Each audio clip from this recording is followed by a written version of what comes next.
Amin. Silakan duduk, puji Tuhan. Shalom. Haleluya.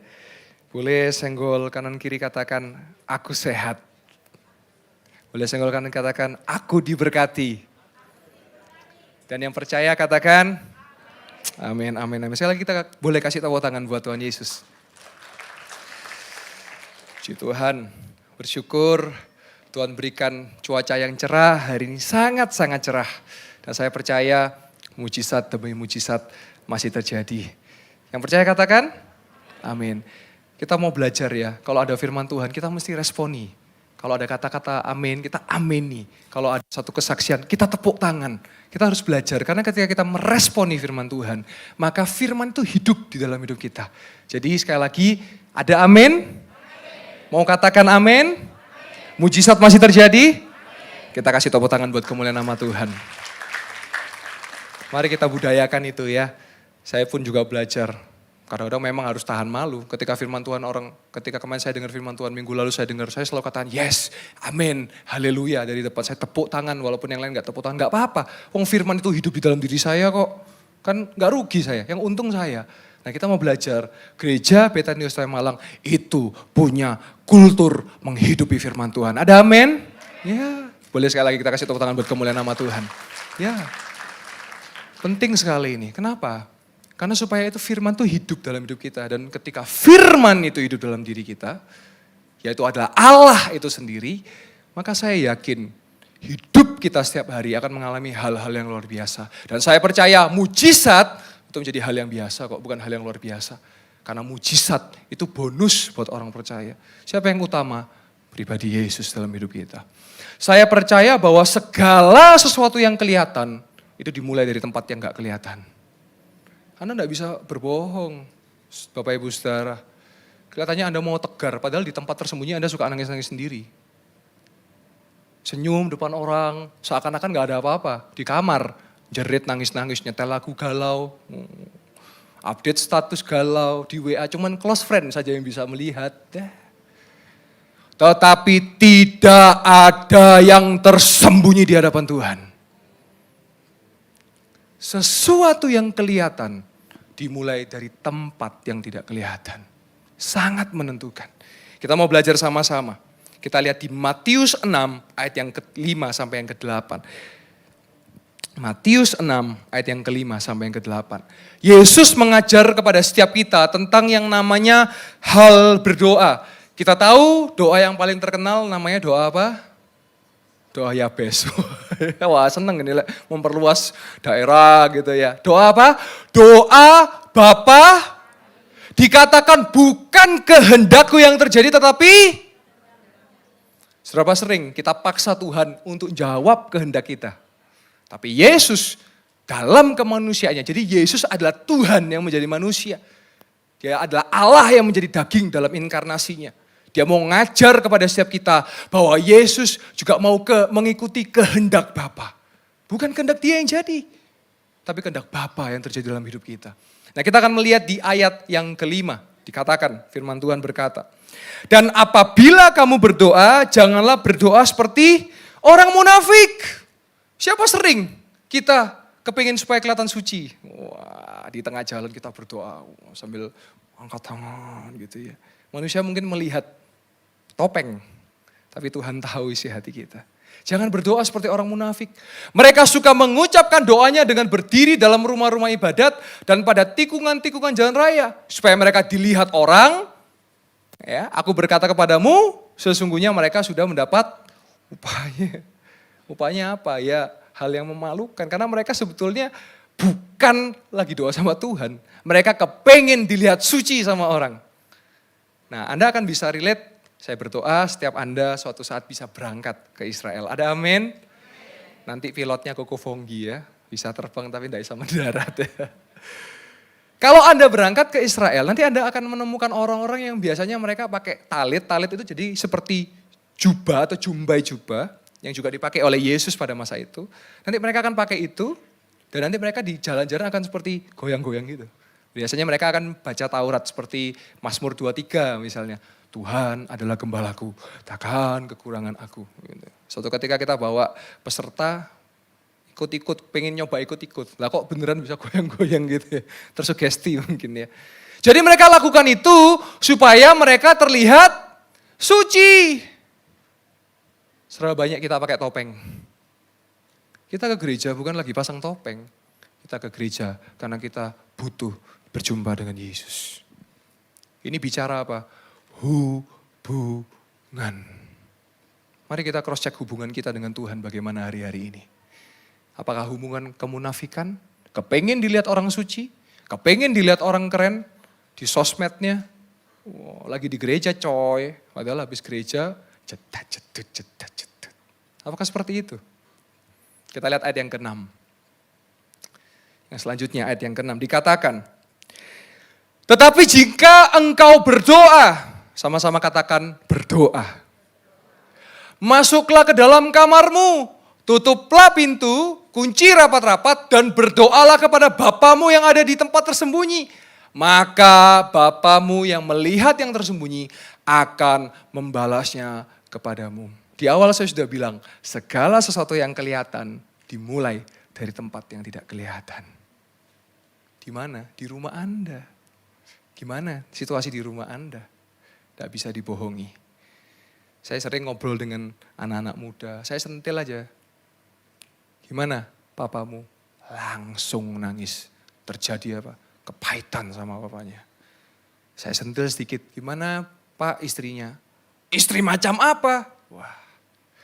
Sesuatu yang nampak di permukaan dimulai dari sesuatu yang tidak kelihatan.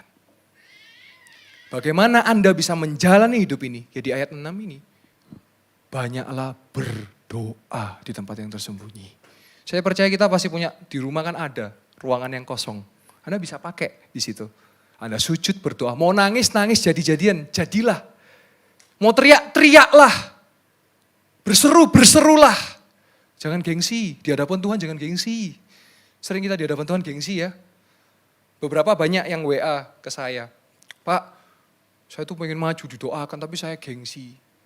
Jangan gengsi. Kalau memang hari ini engkau membutuhkan pertolongan daripada Tuhan. Kalau hari ini engkau membutuhkan mujizat nanti saya buka altar. Maju silahkan, gak usah gengsi. Kenapa? Karena di hadapan Tuhan gak ada yang tersembunyi. Jangan gengsi, katakan jangan gengsi. Apa adanya. Bukan ada apanya. Saya ikut Tuhan, ada apanya ya. Tapi saya mau ikut Tuhan, apa adanya. Di ruang yang tersembunyi, silahkan Anda berdoa. Anda teriak sama Tuhan. Tuhan saya gak kuat sama hidup ini Tuhan. Tuhan saya gak bisa seperti ini Tuhan. Doa. Doa itu komunikasi. Ayat yang ke-7. Ayat yang ke-7. Lagi pula dalam doamu itu janganlah kamu bertele-tele. Bahasa asli bertele-tele yaitu batologeo. Yang artinya ngomong kosong. Tong kosong nyaring bunyinya. Contohnya apa? Tuhan, aku berkati nih Tuhan, tolong diberkati. Kalau aku diberkati, aku baru mau pelayanan. Sudah diberkati, kaya raya. Kemana? Bertele-tele tuh, omong kosong tuh.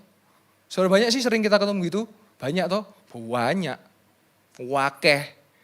Kalau saya sembuh, saya berikan semua untuk Tuhan. Wes sembuh. Hilang. Jangan bertele-tele. Jangan gengsi. Sembuh itu bonus. Yang utama itu setia sama Tuhan. Sangat mudah Tuhan untuk menyembuhkan. Tapi sangat susah bagi kita untuk setia sama Dia. Makanya firman Tuhan katakan, jangan bertele-tele. Saya mau katakan ya, kalau orang banyak ngomong, gede omongi, pasti aksinya itu kecil. Betul apa betul? Kecuali pembicara ya, harus banyak ngomong, saya harus banyak ngomong ya. Tapi pada umumnya, aku tuh song ini, aku tuh song ngono. Om do itu apa? Omong doang. Kalau ngomong kosong, om song. Lek ilang, ompong. Kebanyakan kalau gini ya, ilmunya import, ekspor itu gini. Tapi bukan eksportir, bukan importir. Karena orang kalau bertele-tele pasti omong kosong. Hari ini lebih baik kita banyak melakukan firman daripada bertele-tele. Tuhan gak mau kita bertele-tele. Sering kita doa itu transaksional, betul ya? Tuhan kalau saya dilepaskan dari utang, wah berapapun saya berikan buat gereja. Utangnya udah lunas tuh. hilang. Itu udah banyak kejadian. Makanya karena Tuhan tahu dikatakan jangan bertele-tele, langsung to the point. Langsung apa adanya. Tuhan, saya memang orangnya ini gak setia Tuhan. Kuatkan saya supaya saya belajar jadi orang yang setia. Petrus dia bilang, Tuhan, saya akan pasang badan buat Anda. Siapapun yang melawan saya akan pasang badan. Ketemu ditanya kenal Yesus. Ternyata Petrus menyang. Kenapa ya Petrus menyangkali? Karena sakit perut. Jadi nyang kali. Tahu nyang kali ya, mau ke kali. Enggak ya, itu bahasa Jawa menyang kali. Ya. Menyangkali, membohongi, tidak mengakui Yesus. 3 kali akhirnya ayam berkokok. Dia ingat, oh iya Yesus pernah ngingetin saya. Kamu akan mengkhianati saya, kamu akan menyangkal saya 3 kali sebelum ayam berkokok. Jangan merasa sok hebat. Di hadapan Tuhan ini kita bukan apa-apa. Kalau doa ini dibalik sekarang. Tuhan, saya gak bisa menguasai diri saya. Tolong saya dibantu Tuhan biar saya bisa punya penguasaan diri gitu. Tuhan, percaya sama aku bisa menguasai diri. Loh, keluar kelihatan ada wanita bodinya kayak gitar Spanyol. Haleluya, haleluya. Jadi halelupa. Jangan merasa kuat. Makanya kenapa kok dikatakan harus di tempat tersembunyi. Supaya kalau Anda cerita bisa lost, apa itu bahasanya. Bisa apa adanya. Ngomong sama Tuhan. Apa masalah yang Anda hadapin. Kalau Anda cerita sama orang hati-hati. Memang keterbukaan adalah awal pemulihan. Tapi gak semua orang bisa dipercaya. Sungguhan. Beneran ini. Kalau orang dititipi uang, isa kurang. Lek orang dititipi omongan, isa nambah. Ini permasalahan nih. Sampai ke orang ke-10 ceritanya udah beda. Padahal awal mulai ceritanya itu sepilih. Cerita sama Tuhan. Atau enggak kalau mau cerita sama hamba Tuhan boleh cari yang bisa dipercaya. Mau hubungi saya, konseling, konsultasi boleh.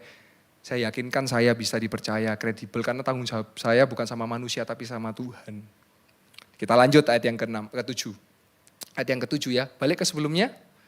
Dikatakan seperti kebiasaan orang yang tidak mengenal Allah. Jadi Tuhan bandingkan orang yang percaya dengan orang yang tidak percaya. Ngeri sekali nih, bagai bumi dan langit. Mereka menyangka bahwa karena banyaknya kata-kata doanya akan dikabulkan. Wah, jadi karena ngomongin ngambul-ngambul, ngomongin dur-dur, bahasanya tinggi-tinggi. Terus berpikir akan dikabulkan, ternyata tidak. Ayat yang terakhir, yang ke-8. Jadi janganlah kamu seperti mereka, karena Bapamu mengetahui apa yang kamu perlukan sebelum kamu minta kepadanya. Dia adalah Bapa kita, Tuhan kita. Kita adalah anak-anaknya. Seorang Bapa pasti tahu apa kebutuhan anaknya. Saya kasih contoh analoginya. Kenapa kok kita harus tetap doa, Pak? Padahal Tuhan tahu isi hati kita. Oke, saya kasih analogi ya. Saya sekarang punya anak. Saya mau tanya, kalau ngasih anak makan itu hak atau kewajiban orang tua? Ada yang hak, ada yang kewajiban. Saya jawab, ngasih makan anak itu hak. Kok bisa? Ya soalnya hak. Lah kewajiban lah kedawon, kewajiban. Anakku mikir iki bapakku kok kedawon. Ya kalau ngasih makan anak kewajiban ya. Hak itu haknya anak. Ketika saya tahu anak saya nggak perlu minta loh ya, saya sudah sediakan makanan. Tapi saya tunggu anak saya untuk ngomong, "Pak, lapar." Baru saya sediakan, baru saya serahkan makanannya. Betul apa betul? Nanti, lah ini permasalahan Jab generation. Nanti gak minta disediakan makan, "Papa iki aku belum minta wis disediakan." Serba salah. Gak disediakno ngamuk, disediakno ngamuk. Lah iki. Anda tahu tahu tempe? Tahu tempe itu sangat tinggi kaya protein, bagus buat kesehatan. Tapi hari-hari ini ternyata setelah diselidiki, setelah diteliti, tahu tempe itu bisa bikin darah tinggi atau hipertensi. Loh ya apa enggak? Buka dek meja makan, tahu tempe meneh, darah tinggi ya. Harusnya itu protein ya. Ya kita bersyukur semua makanan itu sehat, semua makanan itu baik ya, yang selama itu makanan yang baik, makanan yang sehat, bukan junk food ya. Maksud saya seperti tahu, tempe, sayur itu makanan yang sehat. Dan harus bersyukur. Kenapa sih orang mesti mendiskreditkan tahu tempe? Saya loh makan tahu tempe juga kok. Dan itu sehat kok, protein itu. Itu bagus buat kesehatan kita. Saya kemarin 2 hari habis dari Jakarta, melanglang buana dan sebagainya. Saya hari ini mulai banyak zero karbo. Jadi saya nggak makan nasi sama sekali. Saya perbanyak makan ayam. Tahu nggak Anda kalau makan nasi pagi-pagi itu yang bikin ngantuk. Pagi-pagi sudah makan nasi uduk, sudah makan nasi campur di kantor. Wayahe turu. Coba dirasakan. Kadang-kadang kita makan nasi putih bukan tambah semangat, tambah ngantuk. Karena itu tinggi gula. Kalau Anda suka yang tinggi gula, Anda akan cepat ngantuk.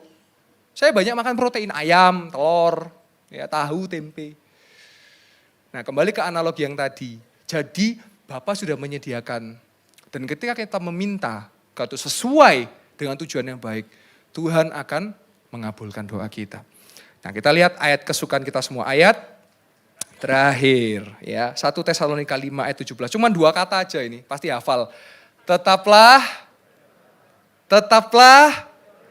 mau lagi sedih tetaplah, lagi seneng tetaplah, diberkati tetaplah, tidak diberkati, menerima mujizat, tidak menerima mujizat, disembuhkan, tidak disembuhkan, ada amin.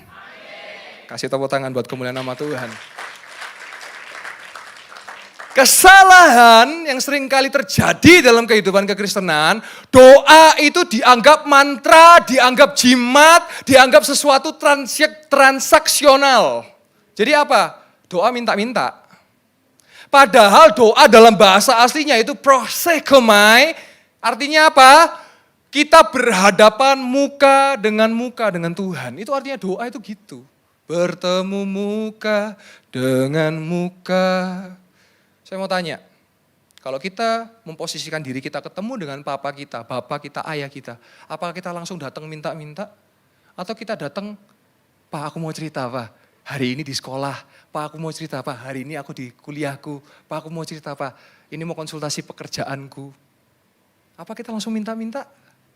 Nah karena seringkali kita menjadikan doa itu transaksional. Di situ terjadi ada jual beli di situ. Bukan. Doa itu artinya kita berhadapan dengan Tuhan. Kita bertatap muka dengan Tuhan. Jadi apapun keadaan Anda, supaya tetap kuat, tetaplah berdoa. Nanti bisa kelihatan kok. Saya mau cerita Bapak Ibu Saudara, saya sebagai hamba Tuhan muda tidak mudah ya. Banyak pengalaman, banyak hal-hal. Tapi kalau sampai hari ini, saya masih tetap berdiri dan mau melayani Tuhan. 2 kata. Tetaplah berdoa, tidak mudah. Diremehkan orang, sering. Dijelekkan orang, apalagi. Dibanding-bandingkan dengan ayah saya, wes pasti. Tetapi apa yang membuat kita kuat? Tetaplah berdoa. Manusia gak bisa nolong kita. Tuhan yang bisa nolong kita. Ada amin? Ada amin? Doa ini yang membuat kita kuat. Di tempat yang tersembunyi. Saya sering, kalau pagi-pagi saya doa, saya sambil nangis. Tuhan, saya gak kuat Tuhan. Apa yang harus saya lakukan? Lalu tiba-tiba ada damai sejahtera, ada sukacita. Kalaku cari damai, hanya ku dapat dalam Yesus. Kalaku cari ketenangan, hanya ku dapat di dalam Yesus. Tak satu pun dapat menghiburku, tak seorang pun dapat menolongku. Hanya siapa? Ya Yesus, jawaban hidupku. Amin, haleluya. Nanti kita lanjutkan setelah ini, Mak. Kalau enggak jadi enggak khotbah, jadi nyanyi terus. Yesus jawabannya, enggak ada yang lain, sungguhan. Beneran, saya bilang. Karena saya mengalami sendiri. Kalau saya bisa mengalami, saudara bisa mengalami. Karena kita punya Yesus yang sama. Ada amin? Ya, Yesus luar biasa. Ya. Jadi hari ini doa itu membuat kita kuat di tempat yang tersembunyi. Nanti sesuatu yang nampak di permukaan itu dimulai dari tempat yang tersembunyi. Banyak-banyaklah berdoa, banyak-banyaklah datang sama Tuhan. Manusia gak bisa diandalkan, cuma Yesus yang bisa diandalkan. Ada amin? Ya.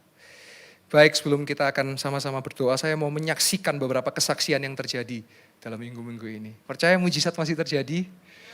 Dan baru-baru saja saya juga mengalami mujizat. Saya tadi cerita sama istri saya, apa yang saya alami ya. Yang pertama, saya mendapat sebuah pesan, beberapa memang saya samarkan identitasnya ya, karena terkait privasi, tapi ceritanya itu nyata. Ada seseorang yang mohon maaf memiliki benjolan di ketiaknya atau keleknya ya. Dan puji Tuhan, dia bersaksi benjolannya itu hilang. Dia mengalami mujizat daripada Tuhan. Yang kedua, ada yang menyampaikan kepada saya, Pak Yoel, terima kasih dari ibadah mujizat. Saya awalnya terikat, saya adiksi sesuatu. Tapi hari ini, puji Tuhan, saya sudah lepas dan saya setia mengikuti ibadah secara online. Amin. Haleluya. Yang terakhir, yang ketiga, sebelum saya saksikan kesaksian saya. Kemarin di Pontianak, ya. Ada Pak Yaya, ada Bu Emi. Kemarin lagi ngatur untuk live streaming di Pontianak, di YouTube ya. Singkat cerita mereka mengalami kendala. Waktu itu saya masih di Jakarta, paginya baru saya sampai di Surabaya dan perjalanan ke Malang. Terus saya ditelepon oleh Bu Emi ya. Pak Yoel ini gimana ini ya, YouTube-nya ini. Coba dicek. Padahal saya nggak hadir di sana. Tahu saudara apa yang terjadi? Tiba-tiba bisa live streamingnya. Ada amin. Tepuk tangan buat kemuliaan nama Tuhan. Haleluya. Saudara, kita harus meresponi loh. Saya mau ngajar betul-betul di gereja ini, kita perlu meresponi. Kesaksian tepuk tangan, firman katakan amin. Ya, betul ini. Harus banyak amin, tepuk tangan, amin, tepuk tangan. Karena nanti firman itu hidup, nanti Anda ngalami. Mujizat itu terjadi bagi orang yang percaya. Dan yang cerita yang saya saksikan, ini real nyata. Ada amin? Kasih tepuk tangan buat kemuliaan nama Tuhan. Ya. Yang terakhir kesaksian dari saya pribadi. Tadi pagi mata saya sempat merah, Bapak Ibu Saudara. Merah sekali, tapi nggak gatel, nggak apa. Mungkin pembuluh darah pecah, mungkin karena terlalu capek ya. Sehingga pembuluh darah saya pecah yang di mata. Terus tadi saya tunjukkan istri saya. Terus saya sebelum berangkat ke sini, setiap saya mau melayani saya selalu bersujud. Saya tumpang tangan diri saya sendiri, saya doa sama Tuhan, saya nggak sempurna, saya nggak bisa, saya perlu diurapi Tuhan, saya perlu dimampukan Tuhan. Untuk kali ini Tuhan, tolong Tuhan mata saya disembuhkan Tuhan, bisa baik, jadi nggak merah, nggak berdarah gitu Tuhan. Kalau saudara lihat mata saya putih? Putih? Siapa yang menyembuhkan? Loh, percaya apa enggak saudara? Nyata. Gak apa-apa saudara, pelan-pelan demi pelan-pelan. Kita percaya bahwa mujizat masih terjadi. Ada amin. Kasih tepuk tangan buat kemuliaan Tuhan. Saudara, mujizat terjadi bagi mereka orang-orang yang percaya. Maka hari ini saya mau sampaikan supaya kita bisa kuat dalam permukaan dimulai dari tempat yang gak kelihatan. Melalui doa, melalui hubungan kita dengan Tuhan. Mujizat itu bonus Bapak Ibu Saudara. Yang paling penting hubungan kita dengan Tuhan. Kalau hubungan dengan Tuhan kita baik, maka sembuh atau tidak disembuhkan itu gak jadi masalah. Amin. Tiba-tiba saya teringat sebuah kesaksian juga. Supaya saudara percaya makin yakin mujizat Tuhan masih terjadi. Ada seorang ibu-ibu yang datang kepada saya. Sebelumnya punya masalah dengan matanya, katarak. Tapi puji Tuhan melalui ibadah mujizat. Hari ini matanya sudah sehat dan sembuh. Amin. Kasih tepuk tangan buat, kasih tepuk tangan buat kemuliaan nama Tuhan. Ya, memang ini ibadah mujizat, ibadah khusus. Mujizat bukan hanya kesembuhan, tapi juga saudara dalam pekerjaan. Mungkin Anda sedang cari pekerjaan. Percaya Tuhan bisa sediakan. Yang penting Anda punya motivasi, Tuhan saya mau kerja jujur. Tuhan saya cari kerja untuk hidup yang baik. Jangan motivasinya, wah nanti kalau saya kerja saya enak ngemplang duit aja, saya enak nipu. Ya gak dikasih sama Tuhan. Apalagi kuliah, Mungkin Anda sedang bingung biaya kuliah. Mungkin Anda sedang bingung jurusan kuliah. Apalagi jodoh misalnya. Percaya. Bapa sudah menyediakan bagi setiap orang kita orang percaya. Ada amin? Amin. Amin. Kita kasih tepuk tangan berkemuliaan nama Tuhan. Jadi sekali lagi saya mau katakan, hubungan dengan Yesus itu paling penting melalui doa. Sehingga kalau diberkati, nggak diberkati, nggak jadi masalah. Disembuhkan, nggak disembuhkan, nggak jadi masalah. Karena yang paling penting kita sama Yesus. Kita di dunia ini cuman mampir kok, cuman transit. Karena tempat kita sesungguhnya ada di sorga. Dan Yesus sudah menyediakan tempat kita di sorga. Ada amin, kita kasih tepuk tangan berkemuliaan nama Tuhan. Saya undang pemain musik boleh maju ke depan. Ada satu hal yang luar biasa juga terjadi dalam 2 minggu ini. Mungkin Anda yang ikuti Instagram saya, atau ada yang gak ikuti ya gak apa-apa. Tapi saya mau cerita bahwa ada satu video saya yang viral. Saya cek hari ini sudah 8,3 juta views. Ya, 8,3 juta views. Iya, boleh kasih tahu. Itu videonya yang saya kapan lalu bikin yang lu punya uang, lu punya kuasa. Nah itu viral, 8,3 juta views. Ada satu cerita yang saya mau ceritakan. Dari video itu, ada yang mau maki-maki terserah. Nggak masalah, saya ngabarkan Injil kok. Lalu ada yang DM saya secara pribadi, ada yang japri saya. Pak Yoel, terima kasih Pak. Loh, terima kasih kenapa? Karena video Bapak yang singkat. Sebetulnya saya sudah mau meninggalkan Yesus Pak. Saya sudah mau tinggalkan Yesus. Saya sudah mau jauh-jauh dari gereja. Tapi melihat video Bapak, saya bersyukur Pak. Saya jadi kembali setia di dalam Tuhan. Dan mulai minggu besok, atau kejadian DM itu ya. Mulai minggu besok, saya mau rajin dan setia ke gereja. Haleluya, kita kasih tepuk tangan berkemuliaan nama Tuhan. Jadi kita gak pernah tahu apa yang kita posting di sosial media, itu bisa berdampak. Ojo posting gosip, ojo posting ngilokno nyindir orang lain, yang di sosmed. Seringkali tanpa sadar kita lakukan itu kan di sosmed. Lampu boleh dipadamkan. Serba sering kita di sosmed, nyindir orang lain, ngilokno orang lain. Ngapain? Gak menyelesaikan masalah kok. Kalau gentle, datangi orangnya, langsung ngomong di depannya. Itu gentle. Jangan sindir di sosmed dong. Nggak level kayak gitu. Datang langsung, ngomong ke depannya. Ya itu tadi. Matius 6 ayat yang kelima. Orang munafik toh. Nggak ngomong di depan, tapi di sosmed. Jadikan sosmed kita juga berkat. Jadikan sosmed kita juga ladang mujizat buat orang lain. Masih banyak kesaksiannya, saya simpan nanti minggu depan saya akan ceritakan buat Bapak Ibu Saudara. Karena ini ibadah mujizat. Ibadah di mana kita melihat sesuatu yang mustahil oleh manusia tetapi tidak mustahil bagi orang percaya. Tidak mustahil bagi Tuhan. Ini ibadah mujizat. Memang ibadah khusus. Kalau ada yang sakit secara jasmani hari ini, jangan gengsi. Mau maju silakan maju, saya rindu berdoa buat saudara. Dan yang menyembuhkan itu bukan saya. Yang menyembuhkan itu Tuhan Yesus. Kalau ada yang Anda sedang mungkin secara rohani Anda sakit, secara mental Anda sakit, secara karakter Anda sakit, silakan boleh maju, saya berdoa buat Anda. Dan yang memulihkan jiwa Anda, yang menyembuhkan jiwa Anda, bukan saya. Tapi siapa? Tuhan Yesus. Saya cuma alat. Jangan kultuskan saya.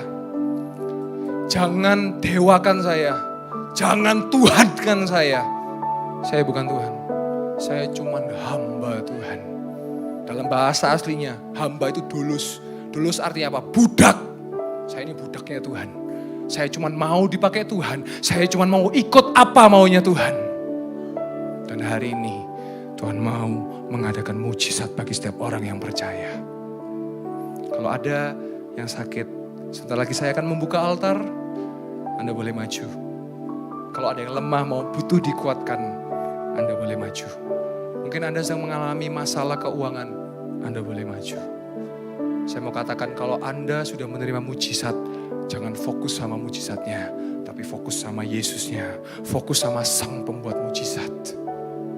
Anda diberkati uang, bisa habis kok. Betul apa betul? Anda disembuhkan suatu saat bisa sakit lagi kok, betul apa betul? Tapi kalau Anda dekat, Anda percaya, Anda menerima kepada Yesus, Dia adalah Tuhan dan Juru Selamat, kepastian surga Anda dan saya miliki. Amin. Amin. Haleluya.